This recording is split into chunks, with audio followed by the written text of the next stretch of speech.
வணக்கம்.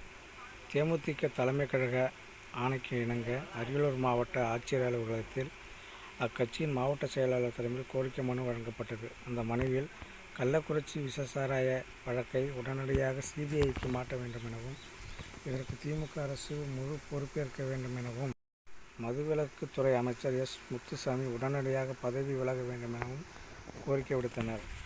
மேலும் தமிழகத்தில் கள்ளச்சாராயம், கஞ்சா போன்ற போதைப் பொருட்களுக்கு நிரந்தர தடை விதிக்க வேண்டும் எனவும் கோரிக்கை விடப்பட்டது. இந்த நிகழ்ச்சியில் மாவட்ட கழக செயலாளர் ராமஜெயவேல், தலைமைச் செயற்குழு உறுப்பினர் ஆனந்தன், பொதுக்குழு உறுப்பினர் கருப்பையா, நகர கழக செயலாளர் தாமஸ் ஏசுதாஸ், நகர கழக பொருளாளர் ரமேஷ், மாணவர் அணி அமைப்பாளர் அஜித், 2வது வார்டு உறுப்பினர் மருதை உள்ளிட்ட ஏராளமான நிர்வாகிகள், தொண்டர்கள் கலந்து கொண்டனர்.